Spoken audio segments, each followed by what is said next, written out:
Okay, context switch. We are still in security.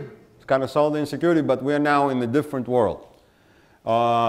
This work is, I know it's a kind of a long-winded title, but basically we're going to talk about attestation. And if you don't know what it is, well, I'll tell you. If you know, great.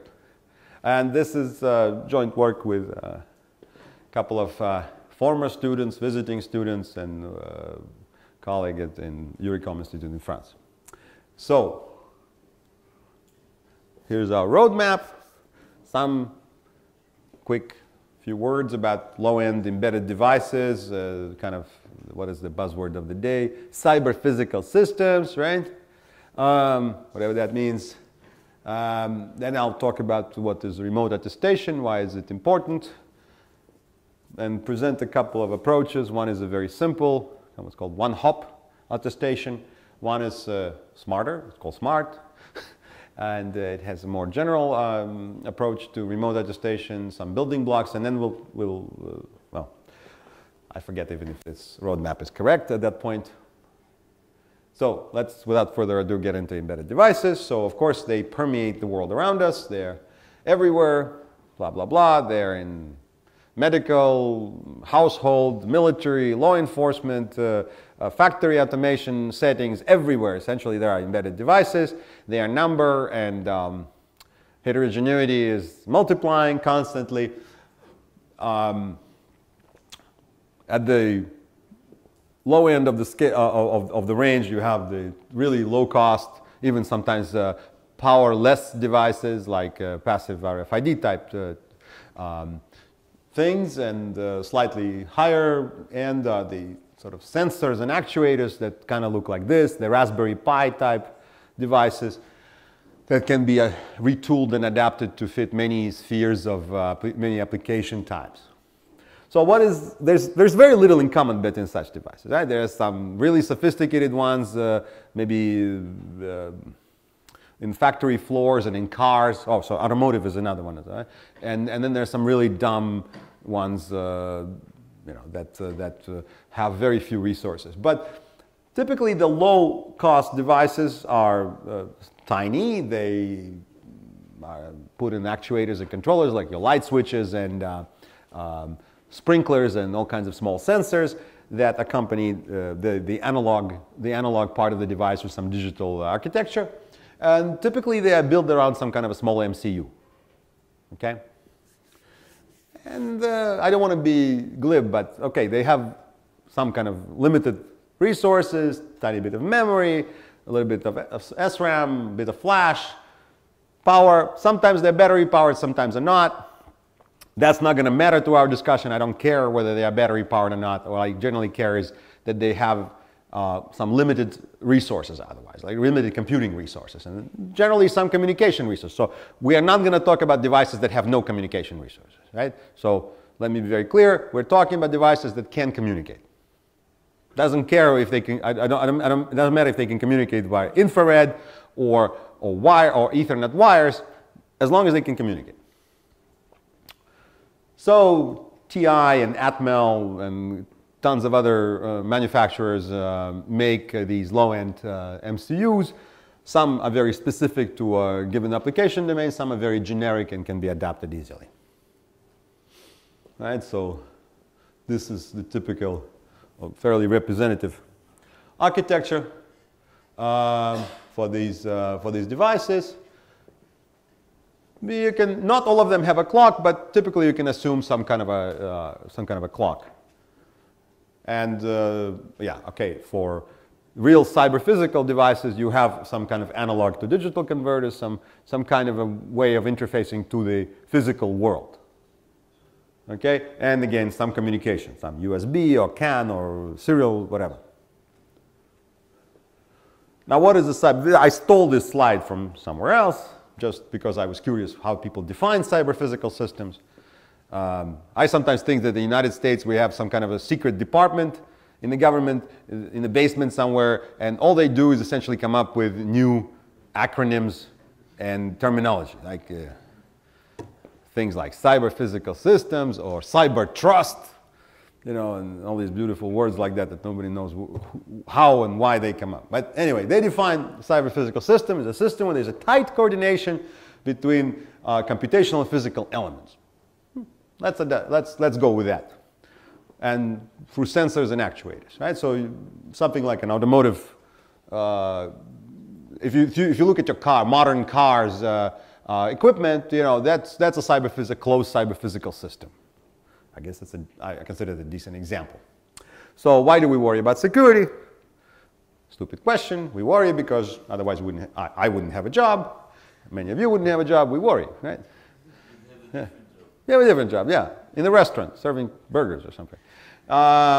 So traditionally, CPS, these automation type systems, and I mean, not just factory automation, but also implantable medical devices, right? All of these essentially are under the umbrella of cyber-physical systems.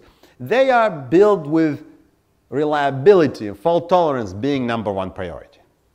For good reason, right? I mean, you cannot blame the engineers who design avionic CPS or automotive CPS to worry first about safety, fault tolerance, right? If an actuator fails, a tire sensor, pressure sensor fails, bad things happen. So security, the way we think of security, is not traditionally the primary concern, right? And I don't want to make a joke about it. I don't blame them for it. It makes perfect sense that fault tolerance and reliability are more primary concerns. And security is therefore also, like with the internet, is treated as an afterthought. Okay, so we have a reliable system. Now let's think about security. And sometimes that's not a good approach, right, to take. Security, as we know, is best taken, or at least considered from the start. All right. Now, at the same time, these cyber-physical systems are increasingly connected and interconnected. Right? I mentioned earlier building automation in the context of NDN. Well, if now your sophisticated light fixture can receive an over-the-air update from the manufacturer, that's very nice and convenient, but it opens all kinds of doors for attacks and exploits. Devices like, really to bring it home, implantable medical devices like various defibrillators, insulin pumps, and what do you call them? Heart pacemakers. Pacemakers, yeah, thank you. And pacemakers can be accessed via readers, right? They use proximity readers, but still, this is remote communication, right? Using some kind of RFID technology. Automotive components are increasingly becoming wireless and connected. So there's a big push on the part of car manufacturers to get rid of wires, right? And it's not that they are such, you know, they're so enamored with wireless channels, right? The car manufacturers want to get rid of wires for one reason only. Wires weigh a lot. If you can get rid of wires, you can get rid of, I don't know, 50 kilos, maybe 50 pounds of equipment. And that means lighter cars, that means better gas mileage, that means lower cost. Okay, less copper, whatever they use, like coax. So they want to get rid of it for very practical reasons. But now with wireless, more wireless devices, what are we going to do? Start manufacturing cars that are essentially, what are they called? Like completely EMI shielded, right? So you cannot attack them from the outside. That's not easy, right? So in a number of domains, we have either full-time or at least opportunistic connectivity to the big bad world on the outside, including the internet. And in this country, perhaps better than in many others, people know that attacks on cyber-physical systems can and will happen. And Stuxnet and its relative DQ are still sort of poster boy examples of these kinds of attacks. And they really are wonderful because, look, so many talks can be given with this motivation, right? Including this one. So we certainly have to worry about such attacks. Some of these, like Stuxnet and DQ, occurred in the real world. whereas others have occurred in the research world, right? The paper's been published, but we haven't had real attacks, like the attacks against automotive controllers. That was a paper at Usenix. There have been attacks against medical devices, implantable medical devices. That's also been published. You see the references there. And they are, I mean, in some ways, we are more convinced by real attacks like Stuxnet, and less so by the academic attacks. But I'd rather see more academic attacks because at least they open my eyes before, or open our eyes before, and alert us to possibilities before the real attacks happen. So, on the other hand, I wish they were all published in separate conferences that dealt with attacks, you know, where you go to hear about this kind of thing. One interesting thing, of course, is that, and this is the unifying thing about these attacks, is that except for the ones on medical devices, most attacks, to be effective, have to be remote. Okay, so if you want to, if somebody wants to attack, I don't know, a nuclear power plant in a, I don't know, some random country somewhere, it's very unlikely, right? Like in case with Stuxnet, you can travel to that country and approach the nuclear plant and stand next to the controller and communicate directly to it. Or, worse yet, remove the controller actuator, disassemble it physically and insert new components. Right? That's not the kind of attack I'm worried about. I'm worried about attacks, to make it more personal to me, I'm not worried about somebody coming in and getting inside my car and swapping out or playing with a cyber-physical system inside my car. I am much more worried about attackers accessing my car from somewhere else as part of a concerted effort to target as many cars as possible, because the best attacks are the ones that affect the most people, right? So, in the sense, cyber-physical terrorism, large-scale attacks, require, by definition, remote access. Because if an adversary has to come physically near every victim, that's not a scalable attack. Okay? So what we're worried the most is this remote infestation type attacks. And Stuxnet is a perfect example of a remote infestation attack.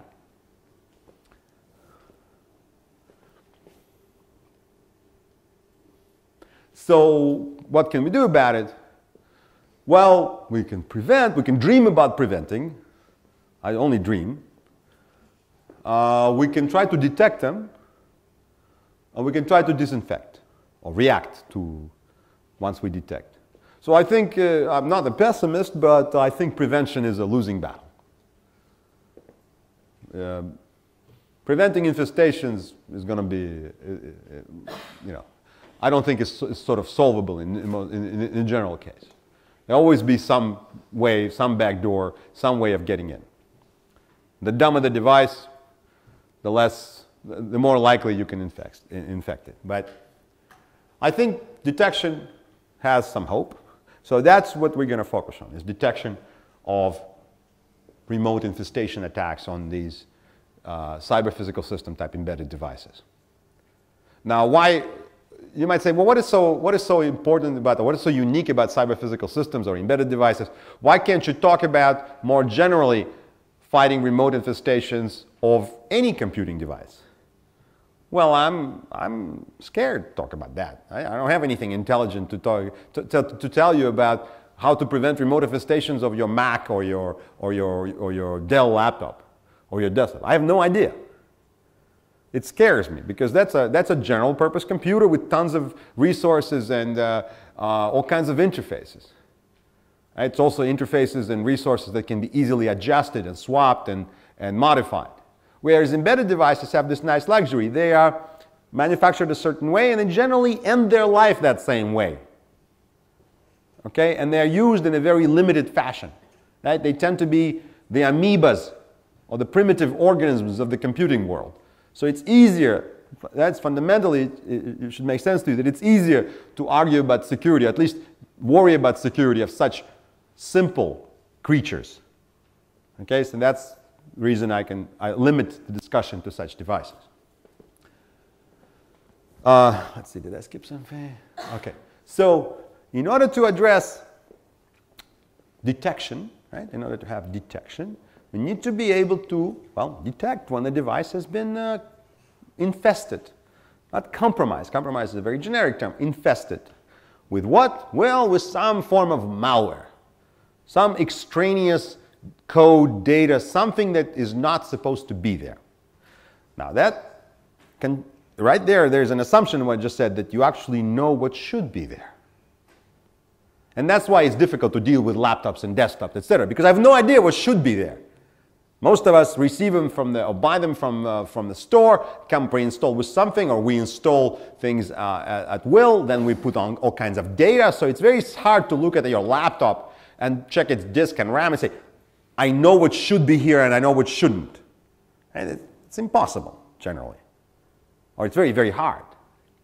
But for embedded devices that have a very simple brain, right, and very simple organs, it is generally possible to say this device is supposed to be in this state or that state. Anything else is bad. Okay? And this allows us to start talking about this service called remote attestation, where you can actually remotely verify the state of an embedded device. Okay? Why remotely? Why worry about remote attestation? Can it be local attestation? Well, yes, of course it can be local, but then it's not scalable, right? If I want to do local attestation, that means if I'm worried about my car, some component in my car being infested by malware, I have to bring it to the mechanic or to the dealer, and I have to sort of interrogate every component individually and perform a local attestation on each one. Whereas it would be much nicer if the dealer or the car manufacturer could perform attestation of my car's components remotely from Detroit or Tokyo, whatever the heck they are. Right? And they can verify the state of the expected state of these devices remotely and scalably. So just like attacks to be effective need to be remote, attestation to be effective and scalable and efficient needs to be remote. Okay. Now what is attestation? Now, again, this is not a crypto talk, so every definitions are very informal. It is a kind of a two-party protocol. Right? That's what attestation is. Two-party protocol between a trusted verifier, somebody who wants to check the device, and an untrusted, which is possibly infested or infected, prover. And more generally, it's a service that allows the verifier to check the state of the prover. Again, prover is untrusted, verifier is trusted. If it helps you to think about it in concrete terms, the prover is the embedded device, and the verifier is some kind of reader, controller, base station, operations center, some entity that is again, trusted. What is the state of the device we want to verify? What do I mean by verification of what? Not the physical looks of the device, because you cannot do this remotely in general, but rather what is the state of malleability of that device? That is, everything that it can be modified, that is, all the writable memory, disk, whatever forms of storage it has, where that can be written, those verification of those components is what I'm talking about. Okay, because if malware infects a device, it cannot modify things that cannot be modified. Like if there is some ROM, it cannot unROM it, right? It cannot change the kind of software, however crafty or intelligent a piece of malware is, it cannot replace one CPU with another. Right? It can attack as remote. So what we're going to talk about here is internal state verification, which is code, registers, memory, I/O, buffers, that kind of thing. So this is not a new problem. In security, like in crypto and many other areas, these problems pop up, and then there's like this bees on honey phenomena, right? There's a little problem, and then there's tons of people attacking that problem and beating it to death, and then some. So there's been work in this area. And of course, like in many other areas, it's been very polarized. So one approach has been secure hardware based, where the solution essentially is, let's take a piece of some tamper evident, tamper resistant, or something like that. Hardware, plug it in, or in the worst case, a TPM. Right? They take a trusted platform module like architecture and stick it inside the embedded device. That has some advantages because it uses kind of off-the-shelf components. Just as somebody designed the TPM, it becomes a root of trust. Right? And you can, TPMs are pretty versatile these days, right? You know that you can actually establish even like a TLS connection to a TPM logically and talk to it directly. So this is not a bad approach, but it has disadvantages. One of them immediately is its cost and real estate and energy, right, et cetera, because TPMs are not lightweight components. So this motivates the other extreme, which is something called software-based attestation. Software-based attestation is one of those very attractive things because what it promises to do is to allow you to verify a state of a remote device without any hardware features on that device that assist in attestation. So it's nice, right? It just says basically, well, we can take existing embedded devices and with software means only perform this remote attestation service. The truth is, this is a little bit like voodoo. A little bit. Voodoo sounds attractive, right? In principle, some people. Does it work? Opinions vary. So let's go on. Now, attestation is not a kind of a formal, I mean, if you open a security book, right, a textbook, you won't find attestation as a service.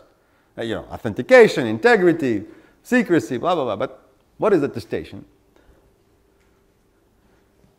Well, let's kind of zoom in. What does it mean? Attestation means answering a question, does the prover run, let's say, intended code or store intended data and nothing else? That's, we're assuming that the verifier knows the state, or maybe a set of expected states of the prover, and he wants to say, is the prover in one of those states? If the answer is yes, great. If the answer is no, we just detected something wrong. Right? Ring the alarm, bring in the troops, or replace it. Then there's a related service, which is code update. This is a little more specific. Now you have, let's say you have old firmware or old software on the device, or you detected something, and now you need to replace the code. And you need to update it. And you want to do it with some guarantees of security. And you want to make sure that when you replace the code on the device, that nothing else remains. This is something you may want to do if you detect malware. Hey, you just verify the state. You say, this device has malware in it. I want to replace everything with clean slate. New version of software. And I want to make sure that when I replace it, I know for a fact that that software is there and nothing else is there. Nothing remains. So it's kind of a related service. And secure erasure is also a very related approach. As it says, well, maybe the device has some code, maybe it has some data. I want to make sure that data is erased. Whatever is there is erased. Now it's a more generic service. You may want to do this for a number of reasons. For privacy, like device accumulated, there's a sensor that accumulated, I don't know, heart rate or blood pressure or sugar levels, and you know, on the implantable medical devices, and you want to make sure that this is securely erased, that the device retains no personal data after it's been offloaded or something. Or maybe you want to make sure that it's erased because you suspect there is malware. You don't know there's malware, but you suspect, and maybe you just want to make sure that everything is erased so you can install something afresh. So these are all related services.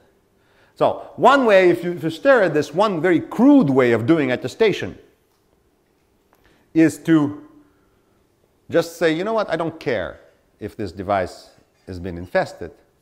I'm going to pretend that it has been. And I'm going to just erase everything and install new software. That's kind of a, you know, heavy-handed approach to attestation. I don't care. Just put new software on it. That's it. Now I know it's not infested anymore. Right? If you can erase securely. So let's keep that in mind. Now, generally attestation works like this. As I said, it's a protocol, and it's not a sophisticated protocol. I mean, a bird's eye view is not sophisticated.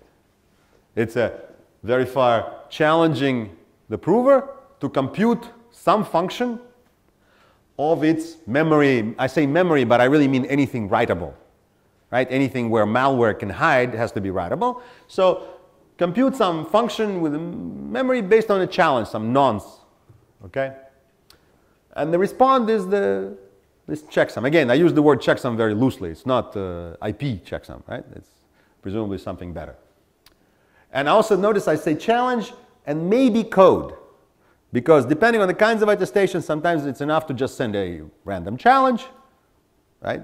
And sometimes you'll see that there needs to be actual code to be sent so that the prover can execute some code. That's it. Now, if this looks like kind of just a specialized authentication, that's because it is. So actually, attestation is a very close relative of just plain, regular authentication. Right? And if you think, well, there's like a lot of hoopla here, we talked about it, but isn't just regular authentication? Well, it's very close. It's not exactly, but it's very close. You'll see why, hopefully, in a few minutes. Okay. So, as I said, two types of attestation designs can be found in the literature. First one is software-based. So here, prover has no architectural support for attestation. That is, the prover is just some kind of commodity device, like this one. When I say embedded device, it could be a peripheral, a computer peripheral, just like this mouse or keyboard. A keyboard is a legitimate embedded device. Keyboards, they have little processor, little MCU, some memory, some. Okay? Doesn't have to be a fancy sensor in the wall somewhere. So, in the general, the software-based attestation, the verifier sends a customized checksum. Now, what does it mean, customized checksum? It's basically a piece of code that runs around and computes. I say checksum, but I really mean it's some kind of a cryptographic function of desired memory, maybe the entire memory. Right? In the most general case, the entire memory and storage. It's a cryptographic function, right? I said cryptographic function. But cryptographic functions require typically a secret. Well, okay, hash functions don't, but you need a secret to authenticate the result of a function. But how do you send a secret? Right? You have to encrypt it with something. But it has to be decrypted with something. But the device has no features for security. It has no secret storage. So there's no secrecy. Okay? Right away should be clear. There's no secrets here. So what the verifier does is he kind of customizes a checksum routine and sends each time it runs attestation with a particular prover, it says, I'm going to send you a special routine. So think of that routine as a kind of a hash function. One second, yeah. As a kind of a hash function that jumps around. Instead of computing a hash over contiguous memory from A to B, it hops around. And the hopping behavior is governed by some random number. Okay, does that make sense? So eventually it covers the entire range of memory, but it doesn't do it contiguously. It hops around. You had a question? Step back. How do I know that the verifier is the cheating verifier from the... Oh, how do you know who you're talking to? Yes. Good question. Everyone can try to verify and say it's not legitimate. Yeah, that's a fundamental problem. Yes, it is. Keep that in mind. Yes, it's a fundamental problem with this kind of authentication, with this remote attestation. You have to know that you are talking physically to the right device. Yes. No, from the device point of view. Oh, okay. How does the device know that it's being interrogated by the correct verifier? Okay, I can give you two answers. The quick answer is, who cares? Because that's not part of attestation. Attestation is about not trusting the prover. We assume the verifier is trusted. So if I want to really draw a box around attestation, I don't care about that. But this is why to attack it. No, attack is to introduce new code, new malware. Right? So, but I said there will be code. So yes, I just contradicted myself, right? So let's keep in mind. So a more sophisticated answer would be, well, you should authenticate the verifier. Aha. So let's see.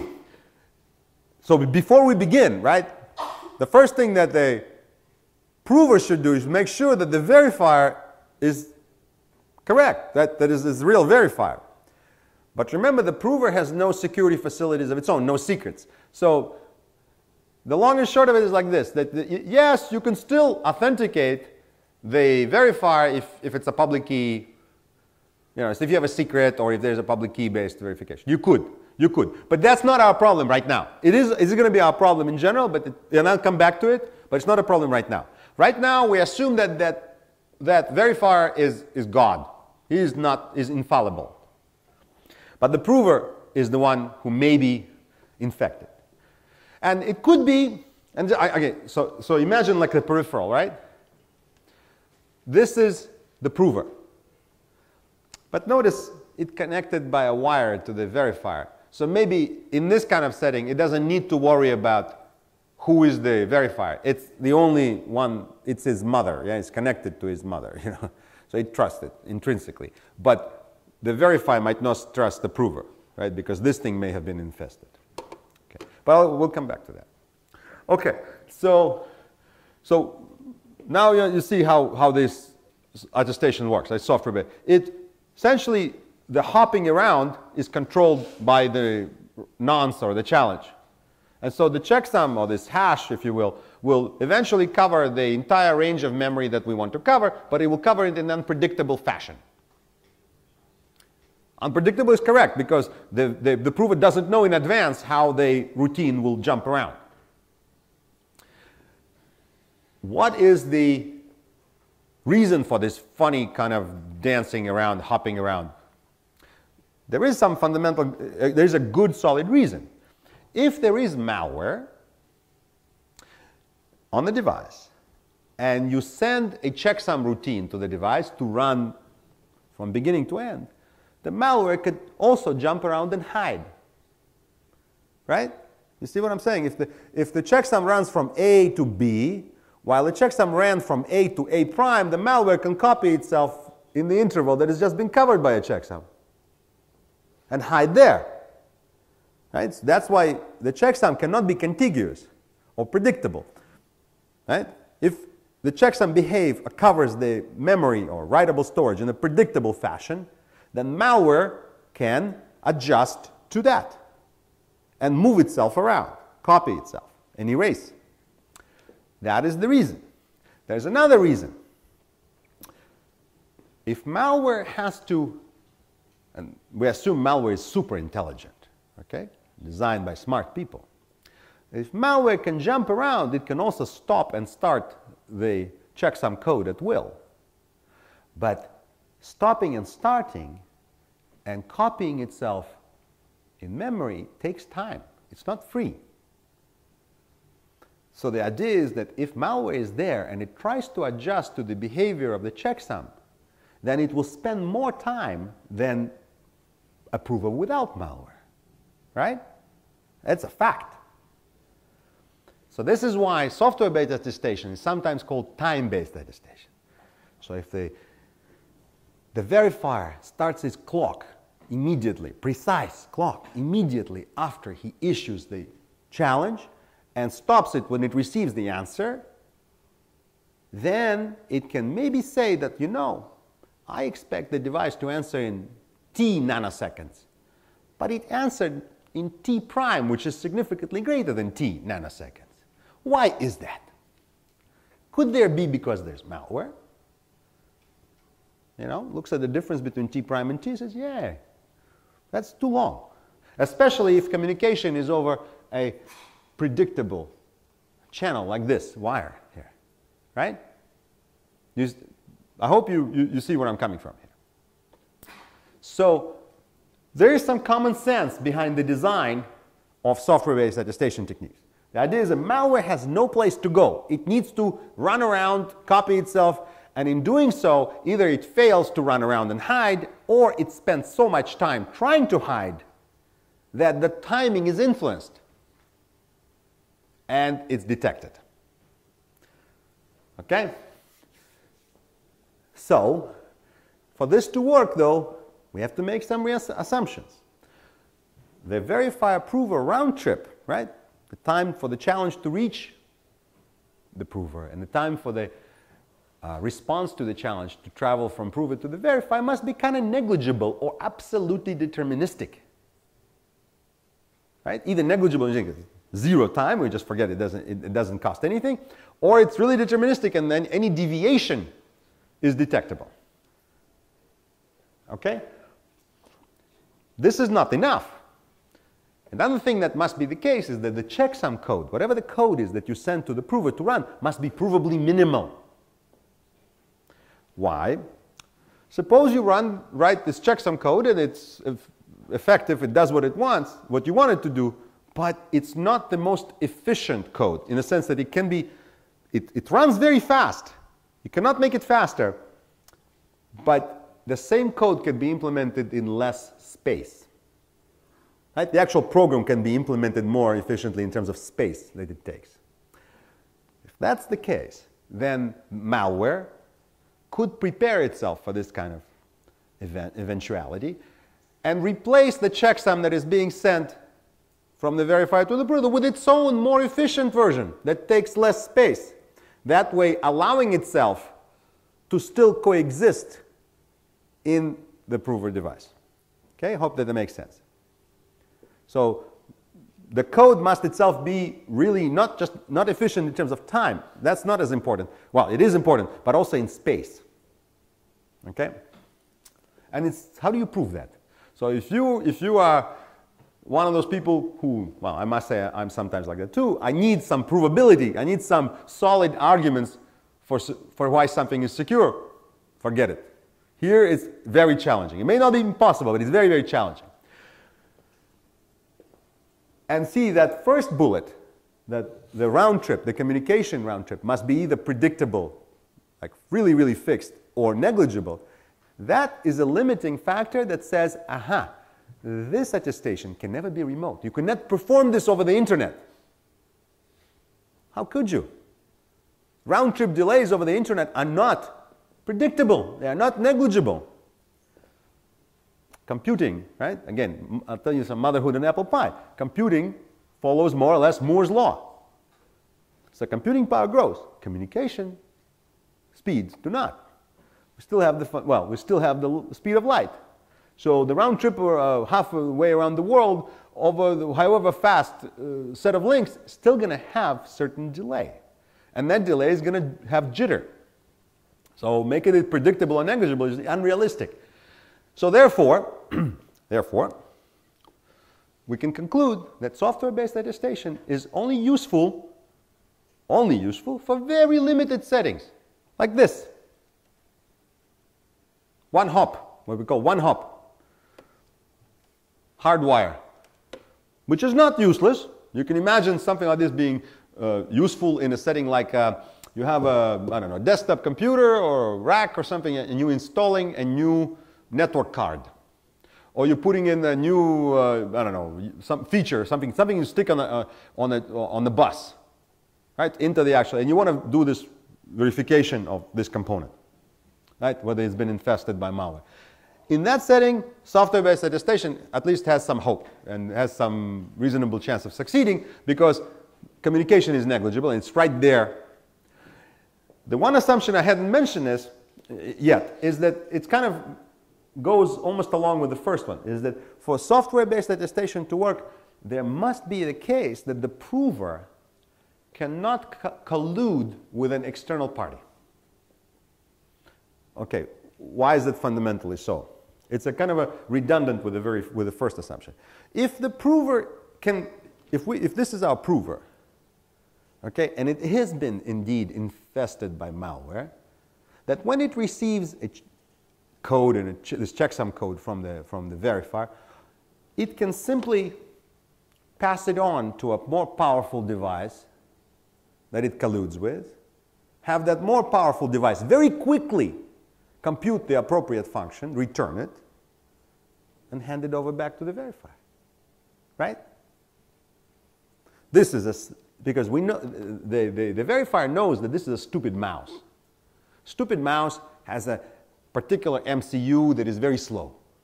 So it knows exactly how long it will take this stupid mouse to run this checksum. But if a stupid mouse has a collusion with a much more powerful device right next to it, that more powerful device can essentially emulate the environment of the mouse, compute the function much faster, return the result, and the malware can remain in the mouse. And attestation will succeed, but in fact, in reality, it will fail. So that's why we have this assumption that for this software-based attestation to work, the prover must not have any outside help, in other words. Okay? So that limits applicability. And there's been some concrete work on this. It's not my work, but there's some very nice results that in recent years, I mean, not so recent, that show that this software-based attestation is very, very challenging and can be attacked. So there's actual attacks, including code injection on these Harvard architecture embedded system type devices that have been demonstrated. So it's not fantasy. Now, what about hardware-based attestation? Here, the other extreme, here we assume that the prover has architectural support. In fact, ample architectural support for attestation, for security. So it's like a TPM.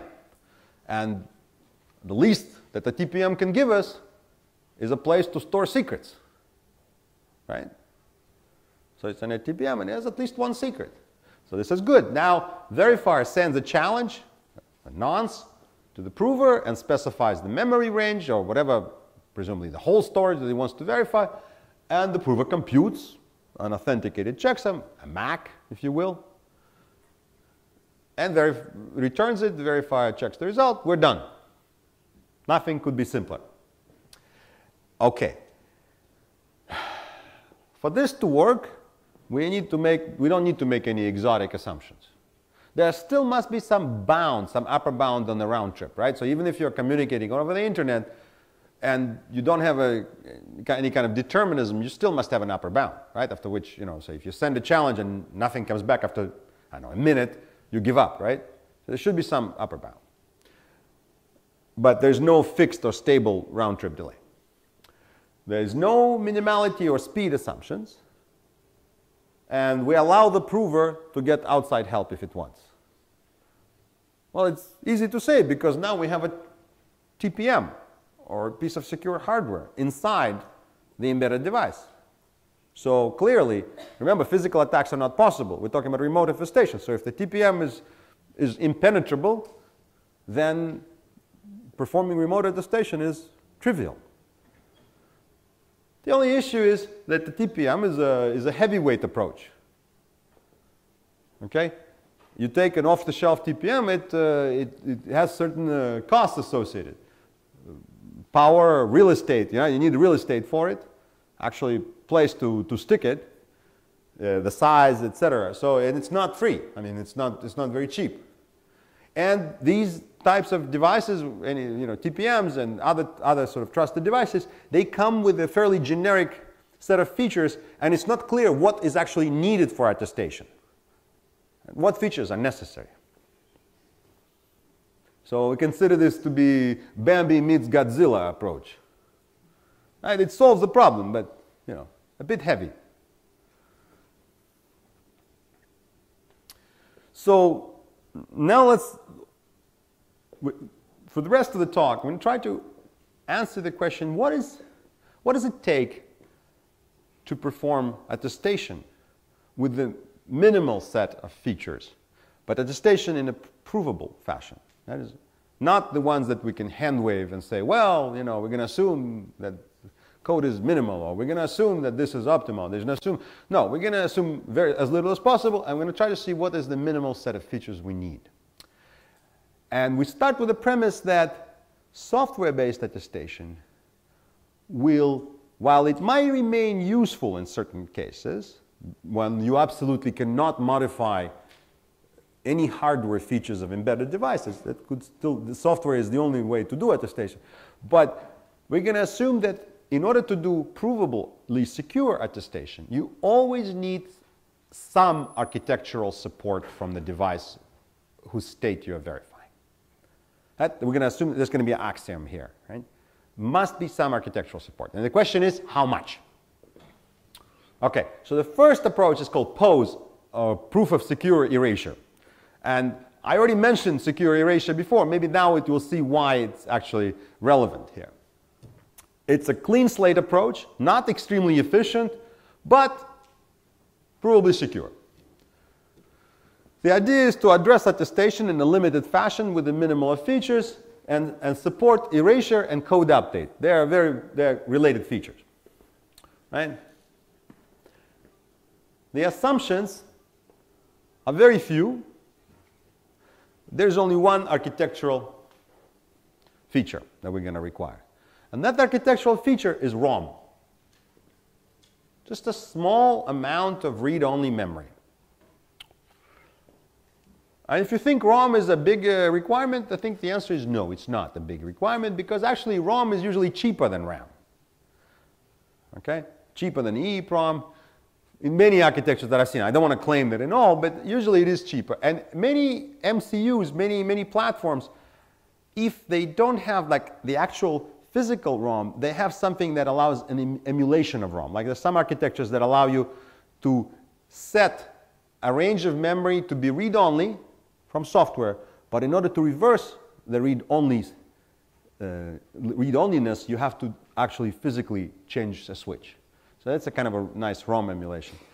Anyway, so we're going to assume the small amount of ROM, and that is the only architectural feature that would be necessary to support attestation. And I want to try to convince you that in some cases this suffices. And this is the main idea is excruciatingly simple. Okay? It's really trivial. Remember, there are no physical attacks on these devices, right? All attacks are remote infestations with malware. Here's the main idea. If I know the device, if this is my prover, and I know exactly how much real estate is here, I know exactly the RAM, the ROM, the EEPROM, the disk, if any, I know exactly what's in here that's writable. I fill it up with randomness. I give it as much randomness as there is writable storage. Okay? I give it. And I tell it, give it back.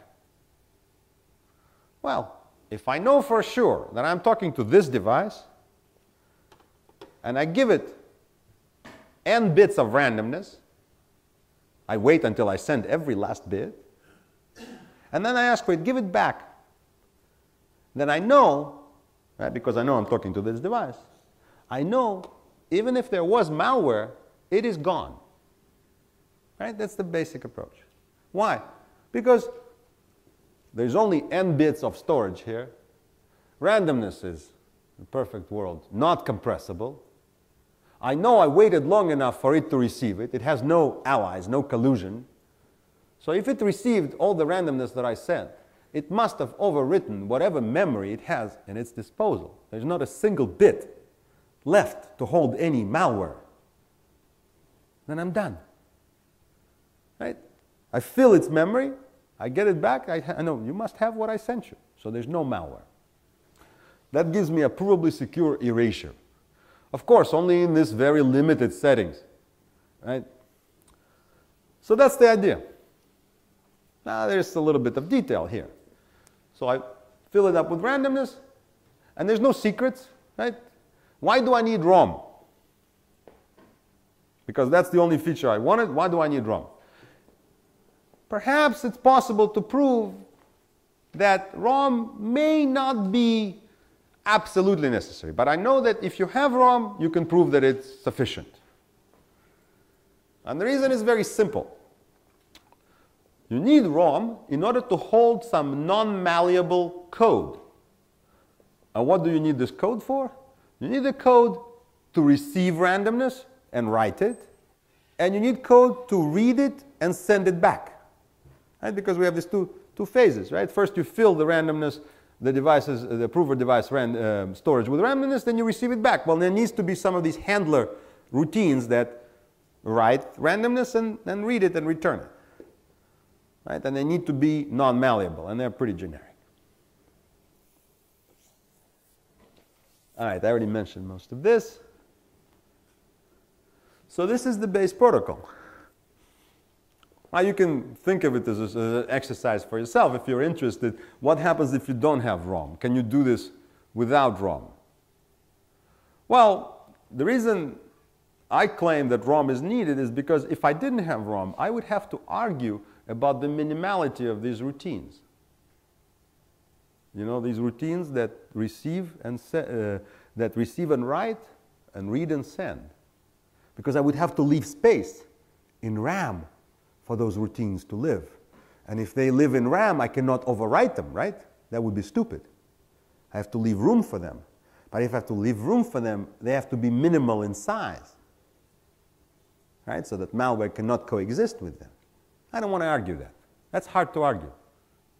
Okay? ROM is hard to argue with, but with ROM it's easy to argue. Because if these routines live in ROM, they cannot be touched. Cannot be overwritten. They cannot be implemented somewhere else. So this is the whole protocol, right? So the prover receives a sequence of random bits, and then it returns those random bits. And if you want to put new code on it, you just send it, right? That's C1, the part 3, C1 through Cn, there's a code, and then you acknowledge the receipt of the code, and you're done. So now this is an attestation, kind of a Neanderthal way of doing attestation, right? Heavyweight, you fill it with randomness, then you give it the new code, you say you have the new code, that's it, no malware. Don't care if it was there or not. It's gone. It's like an enema for the device. But it's not cheap.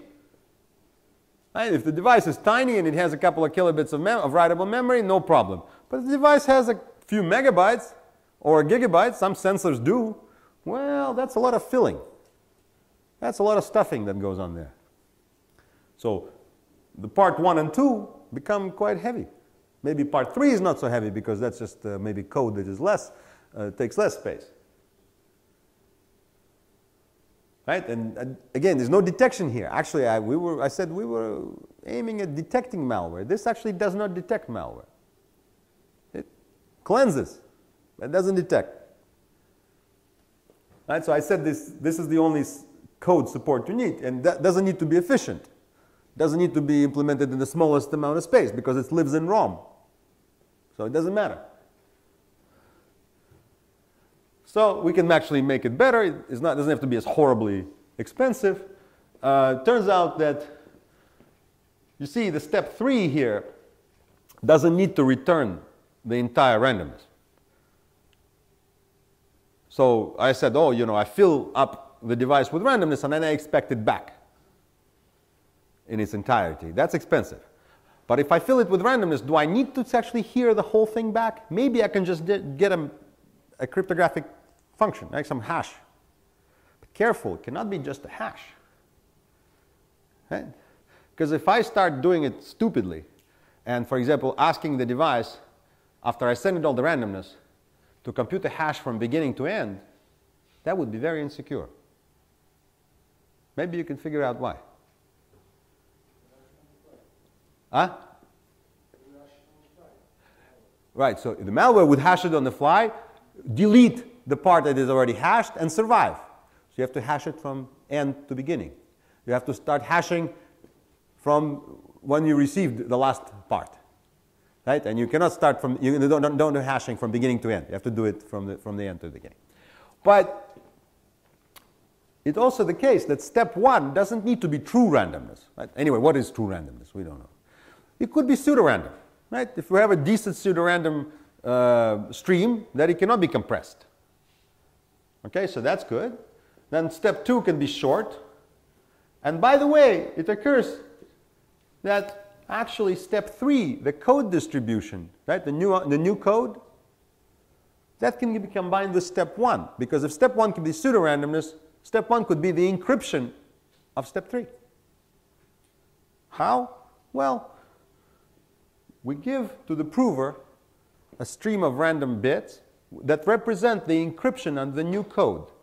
We wait until the prover says, I have everything, proves to us that he has received everything, and then we give them the key to decrypt it. More efficient. Okay? This is the optimized protocol.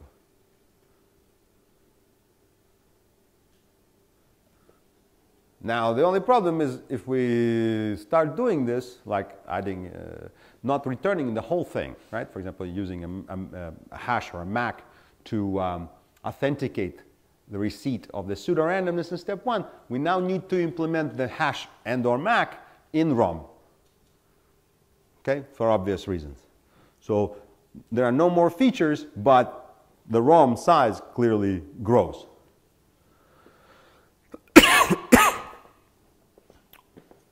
Okay, so this is the price we pay, having a Mac and ROM. So what have we seen so far? Well, we've seen this approach, which is a provably kind of, I'd say provably secure because it's, well, it is. There's nothing, there's nowhere to hide. That's the fundamental observation here. So malware cannot hide anywhere that, you know, because due to the fact that there's no way to compress the incoming pseudorandom stream, and the verifier waits until it's all filled. But this is not a general solution. There's no secrets, right? The prover has no secrets, so it really does not authenticate itself. This approach works pretty much in the same scenario that software-based attestation, except it does not make any timing constraints, right? It doesn't rely on time, on tight timing, right? It just addresses this, what we call one-hop attestation phase. And it also still makes the assumption that the prover has no collusion with the outside world. Okay? Which, again, means that this is not remote attestation. This is one-hop attestation. But it's, unlike the other previous work, it's provably secure at the cost of an architectural feature called ROM. So we covered this simple limited approach called POSE that offers us some hope for quantifiable or, if you will, provable security in this restricted setting. So now, what about a more general, more interesting, more exciting case of remote attestation? So what do we do with when the prover and the verifier are actually separated by any number of hops? If it helps you, I don't know, visualize. Imagine if the prover and verifier are on different planets. There's just could be minutes of communication round-trip delay, not seconds or milliseconds. So how do we do that? Let's say the prover is in danger of being infested by malware produced by aliens or something like that. So now attestation is really remote. And then the question becomes, well, still kind of the same flavor of what is the minimal or seemingly minimal set of components, hardware features that we can ask from the prover to have, for the prover to have in order to support, again, guaranteed security for remote attestation. It seems, to me anyway, that something like ROM is an inherent requirement. That somehow, fundamentally, it's got to be impossible to achieve any kind of remote attestation without having non-malleable memory, right? So ROM. What else? So this is the big question. So let's suppose you believe me, and let's say ROM is a requirement. What else is a requirement? What else? What are the other components we need? And that's what we'd like to look at next. And this is one approach. I'm not going to tell you that it's provably minimal. I'm going to argue that it's provably minimal, probably, but I cannot really convince you decisively. But I believe, even if it's not, it's a good exercise in trying to achieve that. So motivation here is that, again, that we have this gap between hardware-based techniques that introduce a full-blown TPM or some other such piece of secure hardware that is too expensive for low-end devices. It probably is okay for some things like, I don't know, cruise control controller in your car, because that's an expensive enough device that you can afford to introduce a TPM, and energy is not an issue, space is not an issue, etc. But for something like a light switch or a moisture sensor, perhaps having a TPM is overkill. At the same time, we have the software-based attestation, which gives us uncertain security, but with nothing, with no features required, but with certain unpleasant assumptions. So again, the goal is to come up with some kind of a minimal set of architectural features that will offer quantifiably secure remote attestation. So desired properties are like this. Of course, minimal modifications to the current platforms. Already we know, if you believe me so far, that we need modifications. We need hardware features. Some devices may already come with ROM, but if the device doesn't come with ROM and you want provably secure remote attestation, you need ROM. So what other such features are needed? What code is needed? And how we're going to, how much code in terms of how many additional gates do we need to introduce to support this remote attestation? We'd like to have security in the reasonably strong attacker model. Again, not physical attacker, but a strong attacker model. We'd like not to otherwise limit the attacker. And portability, right? That's another major requirement. We'd like it to be applicable to as many commodity platforms as possible.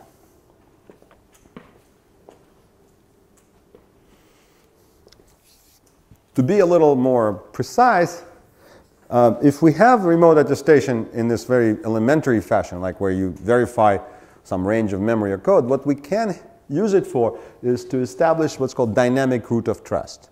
So attestation by itself is useful, but not all that useful if you cannot bootstrap bigger, better services. Just to give you an idea, so if you can verify that the device is malware free, we can cleanse it of malware, then maybe we can ask it to execute some trusted code. Which means once we verify the device is in a good state, we can ask it to run some code. We can ask it to perform arbitrary tasks and be assured that these tasks are indeed executed.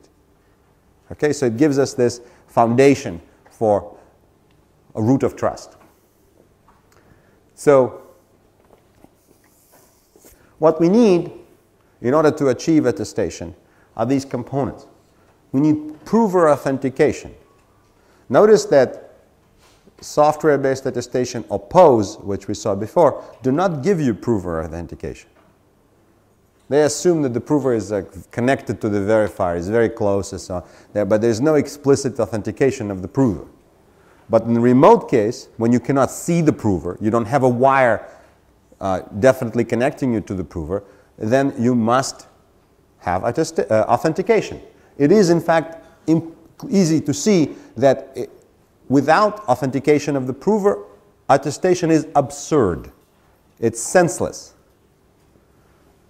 So are we talking to the right device? That's what it translates into. And we have verified the internal state of that device. And do we know its execution state? Right? And that way we can ask it to execute code of our choice. And again, just to remind you, we do not care about tamper resistance or physical attacks. This is all remote. And this is the goal. So this design may seem a little ad hoc, but hopefully you will see why, the rationale for it in a few minutes. The building blocks are going to be like this. First, we require secure key storage. So this is, you can think of it as secure memory. The amount of that memory does not need to be large. It could be as little as 180 bits. This is hand waving. Suffices today for reasonably near-term security. So think of it as a place where you store some master key. Okay? Now let's stop here and look at it. Is it necessary to have a secret in order to authenticate? The answer is yeah. Well, how can you authenticate without a secret? Right? That ought to be completely intuitive to us, right? That authentication requires knowledge of a secret, and it better be unique, right? Otherwise, you can argue it's not really authentication. Now, it probably isn't very important in this context whether the secret is a private part of a public-private key pair or a shared secret between the prover and the verifier. Remember, we assume the verifier is trusted, so no kind of funny games on the part of the verifier. If we assume the verifier is trusted, then it's one of those funny settings where it seems completely unimportant whether public key cryptography or conventional cryptography is used. Usually it's not the case, but here it seems to be like that. So we need this secret in order to authenticate the prover. And then the next question is, why does that secret need to live inside secure memory? Well, the answer should be pretty obvious, because if it doesn't live inside secure memory, then it can be read. And if it can be read by malware. And if it can be read by malware, it can be exported or abused, and then authentication is useless. Right? So it becomes insecure authentication, which is the same thing as no authentication. So this is why I claim that secure storage for a unique secret is necessary for the prover.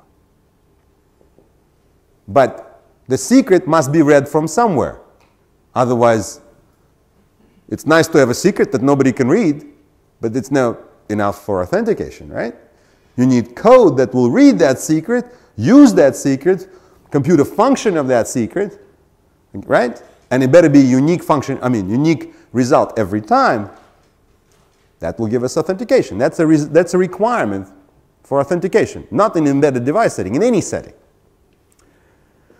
So that's why we need ROM. That's another reason we need ROM. Well, let's say, what if we don't have ROM? What if we just have some place which we call trusted code?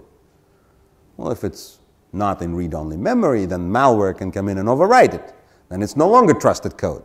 It's untrusted code, and then it can read the secret and export it, and then authentication goes to nothing, right? Dissipates.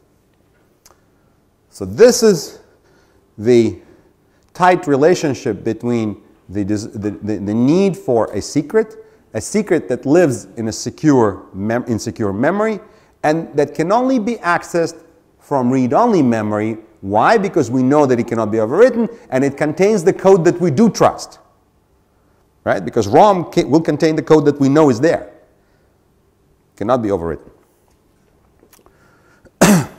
But that's not enough. Just the fact that I say, oh, there must be a secret key that lives in secure memory, and that secret key can only be accessed from, and that key is accessed from ROM, that's not enough, by far.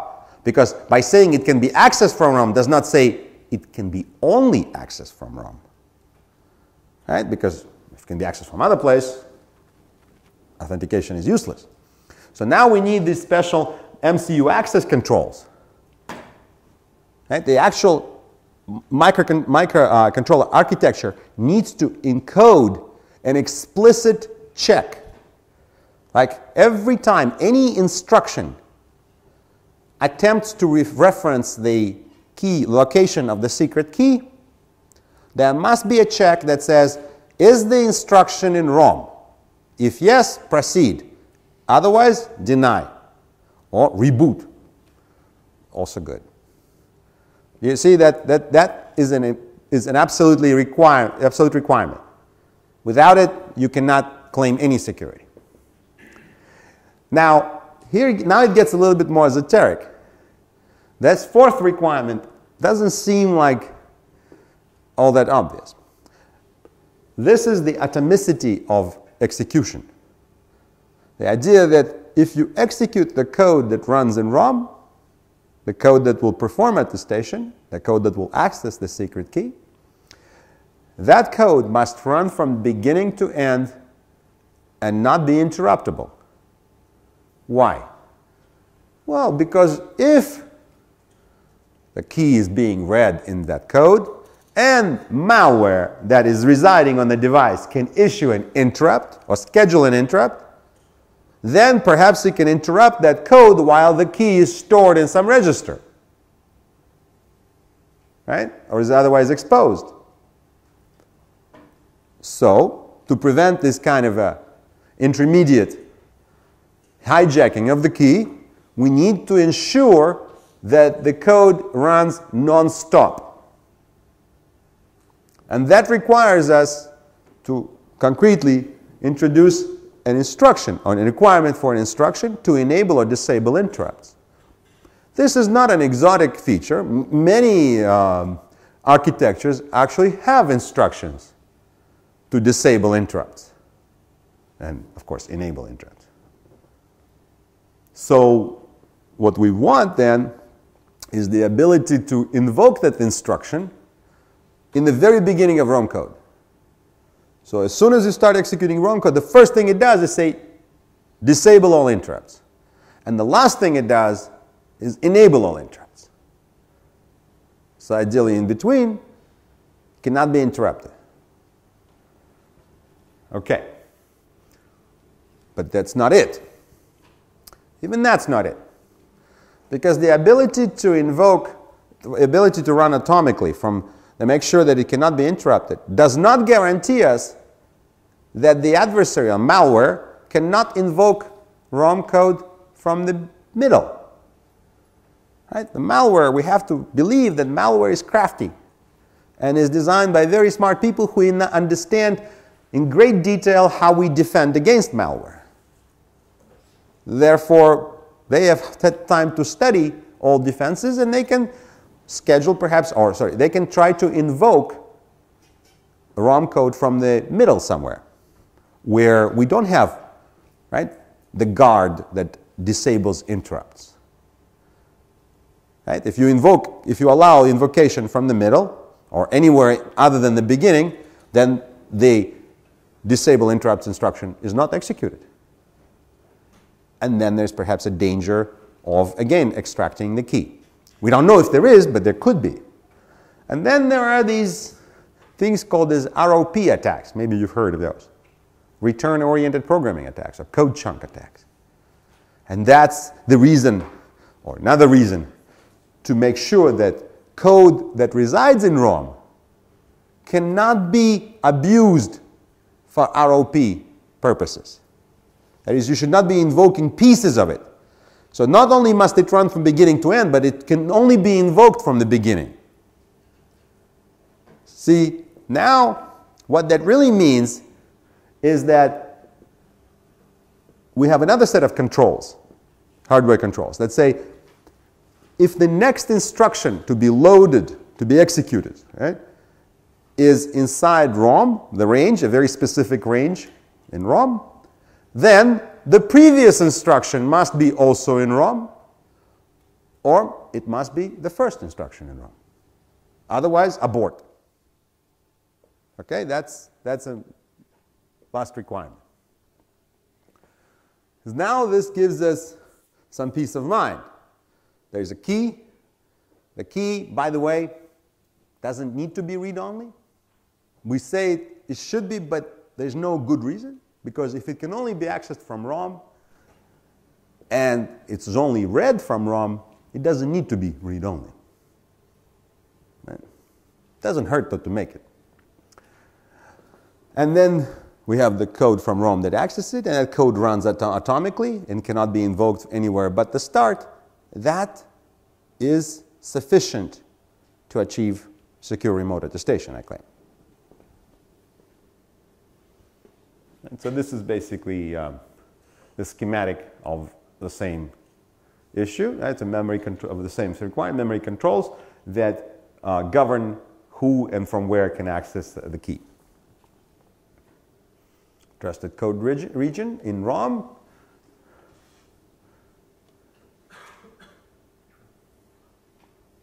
and then memory access. So the complete protocol is not as maybe actually even simpler schematically than POSE. The verifier provides a challenge, a nonce, and specifies optionally the boundaries, or the range of memory you would like to check. Ideally, it's like everything. The prover basically in the ROM code receives that request, so the reception routine must be there. It accesses the key, computes an HMAC or some such similar function like an HMAC over the specified range and returns the result. And that's it. There is really nothing to it. Now, some obvious observations.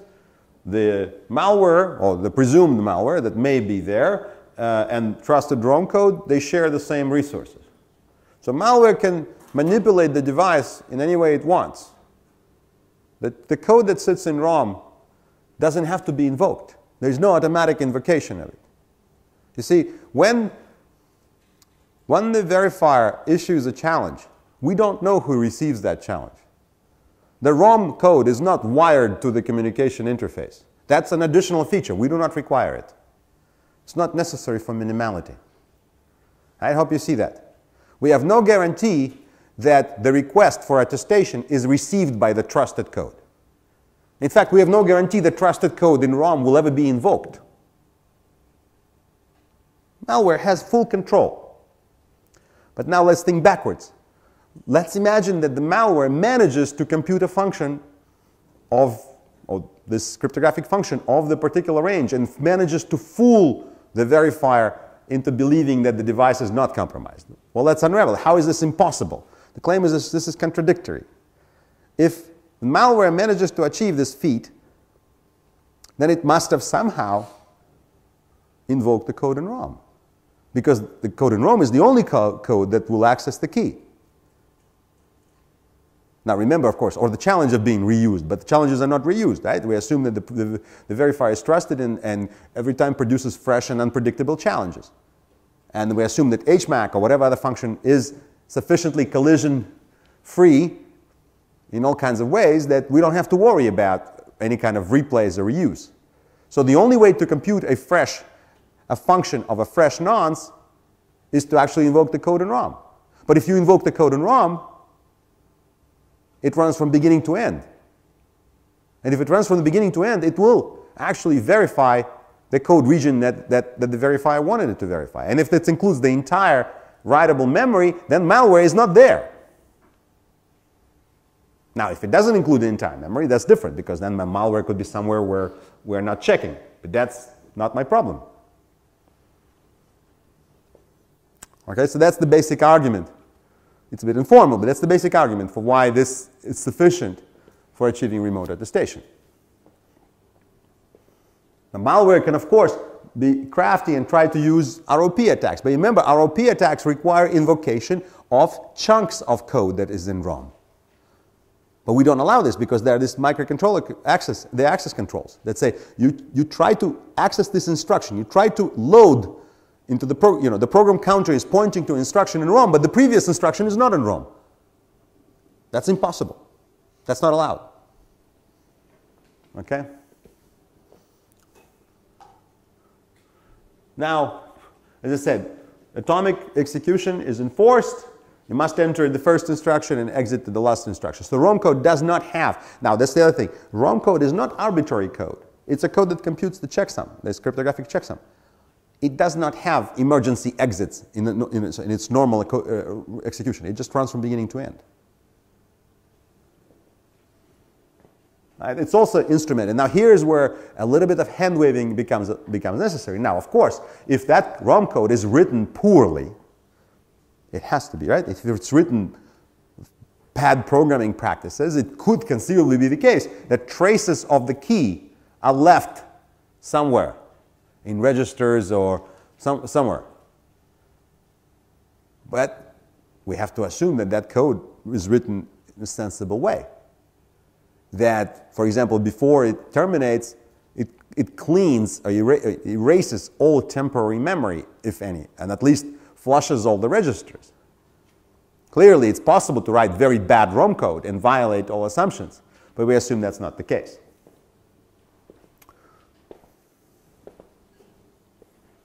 Now, if we step back, again, it might seem like what I just presented is a kind of an ad hoc collection of features. Now, I claim there is a way to approach it a little more systematically. Is that if we start as this kind of a weird tree structure and consider remote attestation as a complex service and ask what is it composed of? I think by this time we all, well, hopefully we all agree that remote attestation must be, by definition, again, remote attestation, a superset of authentication. Right? Regular entity authentication as defined in your standard security textbook. So if we follow that branch and say, well, it's actually entity authentication of the prover, what is needed for entity authentication? Just for entity authentication itself, what do we need? Well, in order to have secure authentication, you need a challenge. That's standard elementary security protocols, right? You need a challenge. So there must be a challenge from the verifier. Another thing you need for authentication is you need a secret that only the entity that you authenticate knows. The entity we're trying to authenticate is the prover. It needs a unique secret. We have that. But that secret has to live somewhere. It doesn't magically appear and disappear. And that has to live somewhere, but wherever it lives must be a secure storage. Because remember the derivation, the logical derivation. If it's not living in secure storage, it can be read. It must be in secure storage. The storage must be only accessible from a special place called ROM, the code that we trust. So that completes this branch of the tree. On the other hand, the other thing we need for remote attestation, besides prover authentication, we need authenticated integrity of the internal state of the device. Right? The authenticated part is already redundant a little bit because, of course, authenticated is based on the other branch of the tree. But integrity of internal state of the device needs a MAC function. Right? So that's what it means. Authenticated integrity, translation, means a MAC or some version of a MAC, message authentication code, over the specified memory range. Well, in order to have a MAC, you need a MAC function. Right? You need to actually implement the code that runs the MAC function. And that code has to live somewhere. And where does it live? Well, it needs to live in a place where you can trust that it will not be changed. And the only such place is ROM. Oh, and by the way, MAC, the A part in MAC needs an access to the key. So that again brings us back to trusted key storage. And it needs to run atomically. Because if it doesn't run atomically, it can be interrupted, and then the key can be leaked. So there you have it as sort of a backwards or alternative derivation of the same set of features. Okay, now, can I write it formally and use fancy symbols and Greek letters? Probably. Have we done that? No. It does need to be done. It does need to be done. But I have no doubt that what we have here is a sufficient set of features. The real challenge is in arguing, so this is just the amount of overhead we encountered on two common MCU platforms. So this is my last slide, I think, on this talk. But the challenge remains improving minimality. And I find it fascinating, maybe because I haven't encountered such problems before. I think, again, in computer science, we don't often encounter proofs of minimality. Like showing that we show something is optimal in terms of runtime. But how do you prove that architecture is minimal in terms of components? I have no clue. I've asked around a lot of people, and nobody sort of has a definitive answer. What does it mean to prove minimality? In other words, necessity, right? Here it would be proving that all components are necessary. We know sufficient is easier somehow. So some of the work I've described is in these three papers. So let's see. Let me skip verifier authentication for a moment. Asymmetric. So I already made this claim, and maybe you believe me, maybe you don't, but I claim it again. There is no real difference between public key and symmetric crypto. As far as prover attestation, no difference. Why? Remember, the only difference between symmetric key and symmetric and asymmetric cryptography is, well, it's always secret. There's always a secret involved, and it would live in the same place in some restricted storage. So the only real difference is that it would compute, instead of a MAC, it would compute a signature. As far as trusted verifier is concerned, the signature is as good as a MAC. If malware managed, I know it's unlikely, but if some malware managed to break this architecture and extract the key, does it matter if that key was a digital signature key or a MAC key? There's no difference. The only reason that I could think of where public key, there's an advantage to using public key, that is use digital signatures instead of MAC to authenticate the prover, is if the verifier is not fully trusted, or the verifier needs to convince some third party that it performed attestation. That's the only reason to prefer public key here. Otherwise, strictly within the confines of prover authentication, there's no difference. I already mentioned the formal proof of security. So of course, you can use this kind of this architecture as a platform for more sophisticated services. And let's go back to verifier authentication. So again, this is the topic that one of the gentlemen raised earlier. It's an interesting one. Again, strictly speaking, not part of remote attestation, because remote attestation is about verifying the prover, not the verifier. But it is not a lightweight service.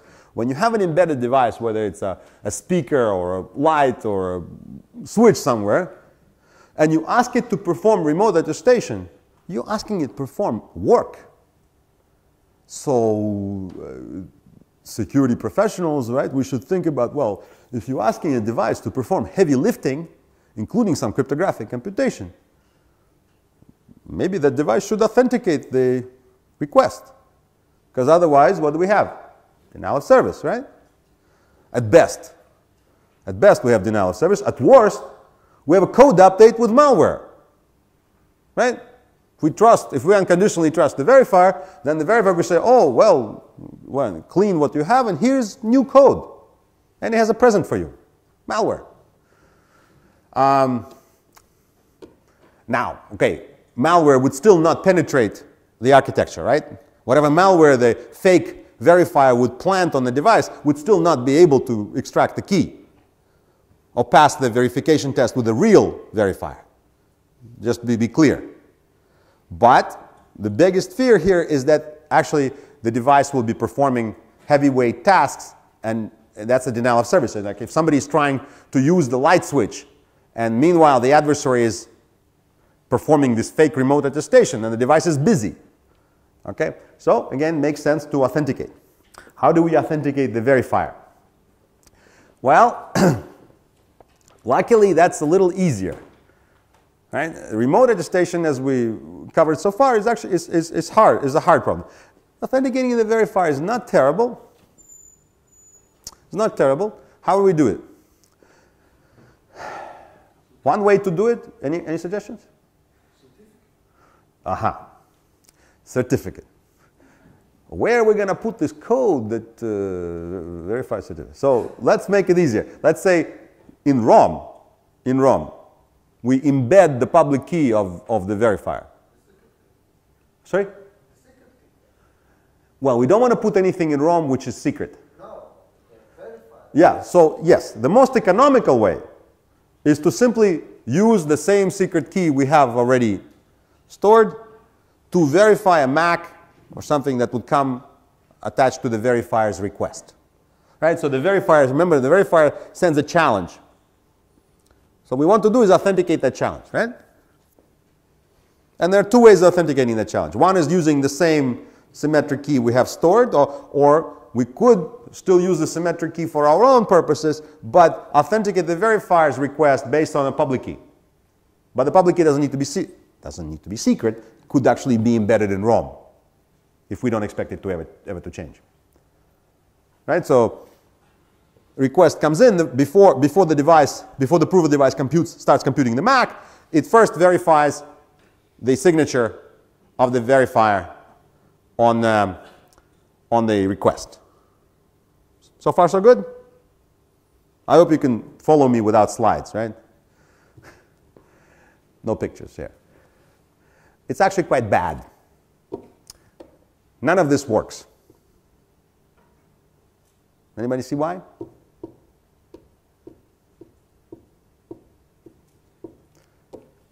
It's afternoon. Everybody's sleepy. Someone can sniff the challenge and try to do it. Yes. We have no idea whether the challenge, even if it's authenticated, is timely. How do you tell that something is timely and fresh, right? Remember these basic security concepts. Timeliness, freshness. One of them says something is recent, and the other one says, I have never seen this before. How does this dumb prover convince itself that this request from the verifier is both timely and fresh?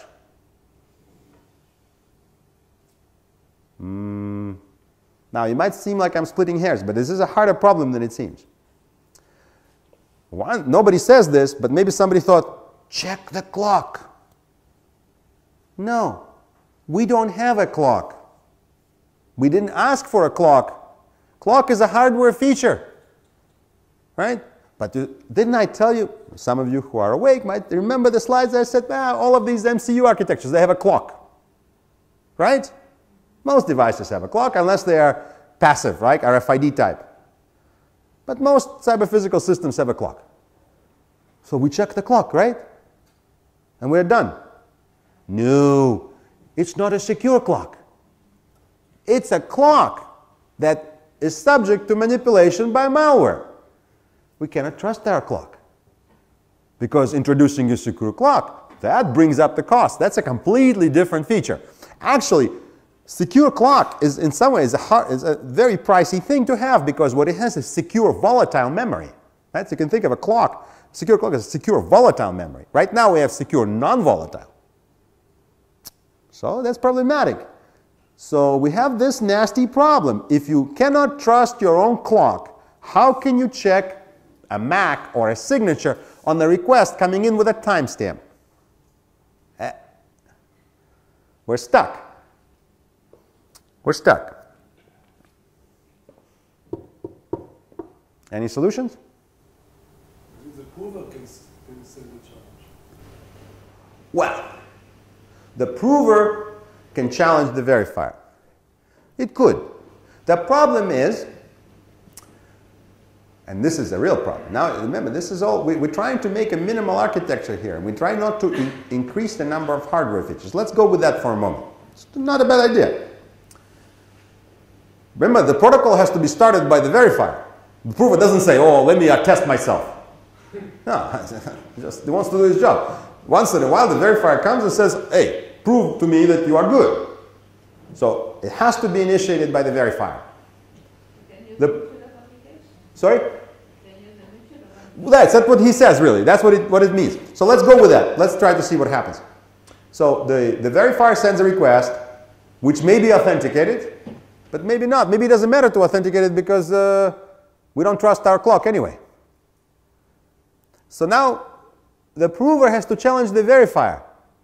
So we have message 1 from the verifier to the prover. Then we have a challenge from a prover to the verifier. There is an unpleasant thing about that. What does the prover do while it's waiting for the challenge?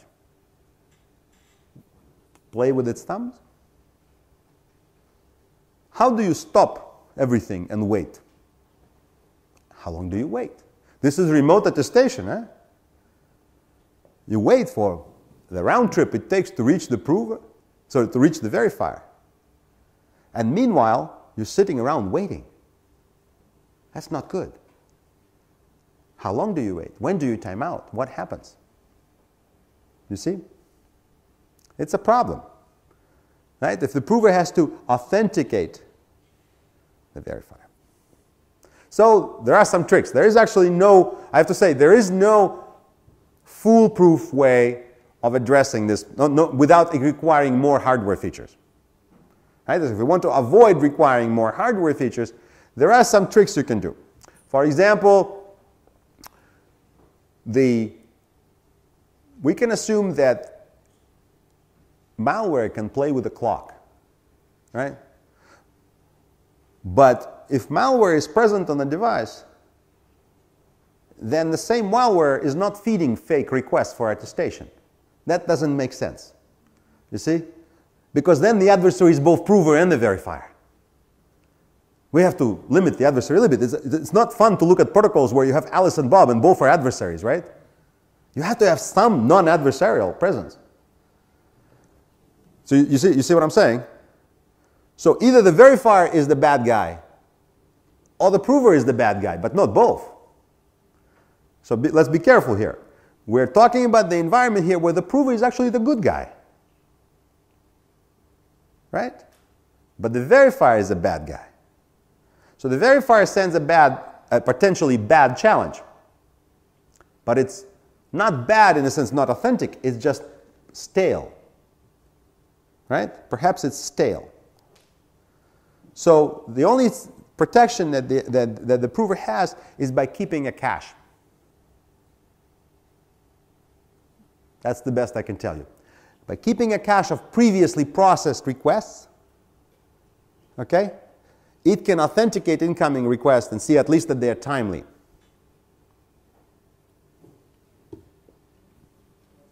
It's not the most satisfying answer, but you cannot do better without, I claim you cannot do better without introducing further hardware features, or architectural features.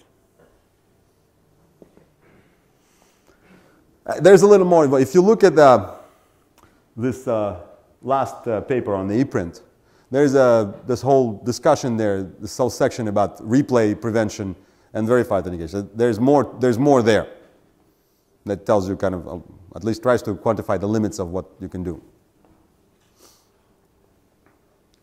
Okay, so in summary, we have the following outcome, that some amount of architectural support is absolutely necessary, right? Unavoidable in order to support remote attestation or secure remote attestation. We've seen one example that is a minimalist approach to remote attestation in a one-hop in a very restricted setting, and a more sophisticated, a more involved example, SMART, which is geared for the remote settings. And still I claim, I don't have a proof, that provides a sort of minimal-like set of features with a very low number. We actually implemented it in FPGA on a couple of platforms, and it is a fairly low number of additional gates that are needed to support it. And the runtime cost is negligible. Even though I recall that I mentioned a couple of controls on instruction count and so on, the runtime cost is negligible. Any questions?